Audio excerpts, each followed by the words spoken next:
Nagbabalik po tayo dito sa lungsod ng Cagayan de Oro, dito sa Mindanao, para sa pagpapatuloy ng Pilipinas Debates 2016 at magpapatuloy po tayo sa Round 3. Ito po, mga kapuso, pero bago po yan, may mga nagtatanong po yung nakikita sa tenga ni Vice President Binay. Ang tawag po dyan sa aming propesyon ay override o yung tinatawag na in-ear monitor. Ganito po yun. Mga kapuso, meron po kaming lilinawin. Nakakabit po yon, ang naririnig po doon ay yung audio o tunog na on the air o sa papawid ng debate. Lahat po ng kandidato, inalok po namin, lagyan yan. Dapat maklaro po namin sa inyo yon. At tanging, ang nagpalagay lang po niyang override ay si Vice Presidente Binay. Salamat po. Ang ating pong hinihimay ngayong round 3, mga isyong kinakaharap ng Mindanao at mga tanong mula po sa ating mga netizen. Ito na pong susunod na magtatapatan. Senadora Miriam Defensor Santiago at Senadora Grace Poe. Ang dalawang babaeng kandidato sa pagkapresidente, balikan natin si John Nery. John.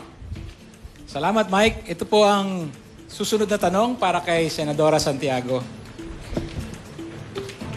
May mga nagsasabing para madepensa ng Pilipinas sa sigalot sa West Philippine Sea, kailangan natin ng EDCA or Enhanced Defense Cooperation Agreement. Pero pangamba naman ng ilang kausap namin, lalo na dito sa Cagayan de Oro, na ang mga lugar katulad ng Lumbia Airport ay gagamitin para sa EDCA ay magiging militarized. Kayo po ba ay pabor sa EDCA? Kung hindi, ano ang nakikita ninyong alternatibo para madepensahan ng Pilipinas laban sa banta mula sa China? 90 seconds po. I am against the EDCA. In fact, I was the sponsor and author of the resolution passed in the Senate expressing the sense of the Senate that the EDCA should first pass the Senate, which is what happens to all other treaties. Bakit ito? Pinirmahan lang ng mga opisyales ng Executive Department na hindi binigay sa Senado na lahat ng ibang mga treaty, ganun ang paraan noon. Kaya, galit talaga ako dyan dahil parang nagsusunod-sunuran tayo. Itong dalawang higante, ang China at ang United States, parehong gustong kontrolahin ang Pilipinas. Bayaan mo na kung anong mga ambisyon nila sa sarili nila, pero huwag nila tayo idamay. Kaya pareho lang yan na mga ganid. Ang China gusto niya lahat ng produce, kanya na. Kaya ayaw makipag-usap sa atin ng China ng one-on-one. Pilipinas, halimbawa, at saka China, Vietnam and China, ganon. Ang atin naman gusto ay collective. Lahat ng ASEAN, magkasama-sama sila, 10 sila, at kausapin nila ang China. Ngayon, ayaw ng China yon. Kaya hindi na talaga marisolbar yan. Pero ang katotohanan dyan ay, parehong gusto na kontrolahin itong South China Sea na tinatawag or West Philippine Sea nitong dalawang bansa na ito. We let us stand for our sovereign rights. I am willing to join any movement to declare our independence from imposed sovereignty. Salamat po, Senadora. Salamat po. At Senadora po, meron po kayong 60 segundo, 60 seconds para sa inyong reaction. Sige po. Sang-ayon ako kay Senator Miriam na dapat talaga ay dumaan ito sa Senado para masuri kung ito ba'y bagong kasunduan o hindi. Ito po ang ilagay natin sa ating isip. Wala pong isang bayan na mag-iisip kung anong mas maganda para sa kanilang kapitbahay o sa kanilang kaalyado. Ang una nilang iisipin ay ang kanilang sarili. Ngayon, isipin natin ang ating sarili. Anong pwede natin makuha sa kasunduang ito? Oo, nandyan sila, isang bigate na pwede tayong bantayan. Pero naalala ba ninyo, nung nandito yung base militar, kahit papano binabayaran tayo ng mga Amerikano. Pero ngayon, dahil dito sa EDCA, libre ang kanilang pagiging dito. Itong masasabi ko, kahit na maliit na bansa tayo, ikumpara natin sa China, bakit ang Singapore, pwede nilang palakasin ang kanilang military. Hindi sila basta-basta inuuto ng mga ibang bansa. Kaya rin natin yan. Ngayon, paunti-unti, palakasin natin ang ating military. Kausapin natin ang China constructively, pero let's take a leadership role in the ASEAN so that we can follow a particular code and conduct that will be followed by the other countries in the ASEAN. Salamat po, Madam Senator. Senadora, you have 30 seconds. Yes.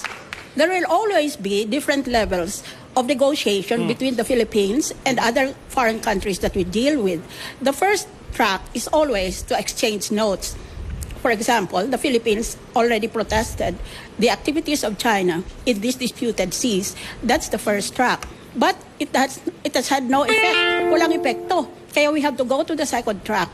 We have to negotiate with China together with other Asian countries. Maraming salamat po, Senadora Santiago. Up next, ang paghaharap ni Senadora Grace Poe at Mayor Rodrigo Duterte. Balikan po natin muli si John Nery. Salamat, Jessica. Ito po yung tanong para kay Senadora Poe. Hindi na ipasa ang Bangsamoro Basic Law dahil na rin siguro sa nangyari sa Mama Sapa, no? Kapag kayo po ang nahalal, isusulong ba ninyo uli ang BBL or meron kayong ibang programa?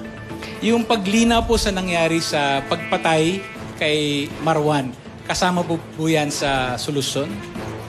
Mr. 90 Nery, seconds. 90 seconds, Mr. Senadora. Nery, ang nais ko po ay magkaroon ng isang transparent, inclusive at sustainable na pag-uusap at saka kasunduan. Kailangan talaga sa pagbuo ng bagong kasunduan o pagtulak nito, kailangan isama natin lahat ng mga grupo. MILF, MNLF, lahat ng mga grupo, hindi lang Maguindanaoan, kundi Tausug, Maranao, Bajau, kung ano pa, pati yung mga IPs, pati mga Kristiyano dito sa Mindanao na bumubuo nito. Pangalawa, habang nag-uusap tayo, kailangan ay sundan natin ito ng mga proyekto para sa Mindanao. Ako po ay isa sa mga gustong magtulak talaga na magkaroon tayo ng Mindanao Rail. Noong 1992 pa po ito pinag-uusapan. Siguro nasa lagpas 70 billion ito. Kaya na natin ito tugunan sa mga panahon na ito. Kailangan rin natin ayusin ang problema sa kuryente dito sa Mindanao. Kailangan natin i-rehabilitate ang Angus at Pulangi Dam sapagkat ito po ay heavily silted na. Imbis na 900 megawatts, nagiging 600 megawatts of power lamang ang nabibigay dito. Importante na magkaroon ng trabaho dito sa Mindanao. Kaya nga po sa aming budget, kasama dyan ang infrastruktura, 2,000 kilometers na kailangan natin pasemento at ipaayos, magbibigay ng temporary na trabaho, pero pagkatapos nun, mahihikayat natin ang turismo at ang mga mamumuhunan dito na pumunta dahil mas maayos na ang mga kalsada. Kasama sa usap ng kapayapaan ay development. Rebuttal reaction, Mayor Duterte, meron po kayong 60 seconds. Let me focus on Mindanao, on what it is happening today. With the failure of BBL, there is a great hurt there. Unless, I said, we can come up with another card, which is federalism, nothing at all can appease Mindanao. Yan ang nangyari dyan. And that is why it is very important na kung ako ang magpupunta dyan, I would not only offer the BBL with the same configuration, but I will offer federalism to all, pati kay Norbiswari on the western side.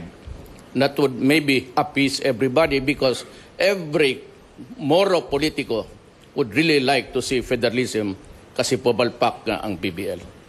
And we have to do this because I said nothing short will appease and bring peace to Mindanao. Yan ang importante sa lahat dyan. You have to right the historical wrong committed against the Moro people.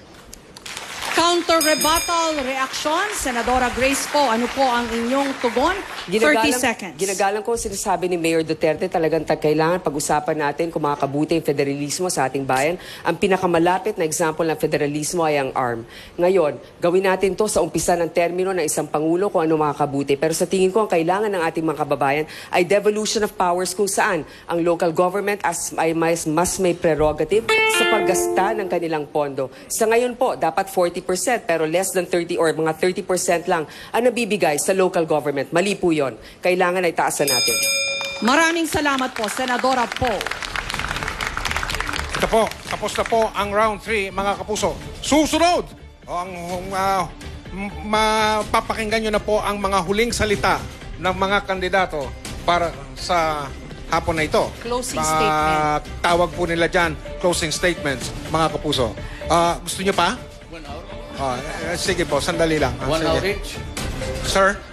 Sir? 1 hour daw. We're good until 9. Give us time to explain further what we like to present to the people. Patay. 1 more hour daw. Kilatisin, busisin po ang inyong pipiliin. Magbabalik po, mga kapuso, ang Pilipinas Debates 2016. 1 hour? Oh? Makiisa, makiugnay, at piliin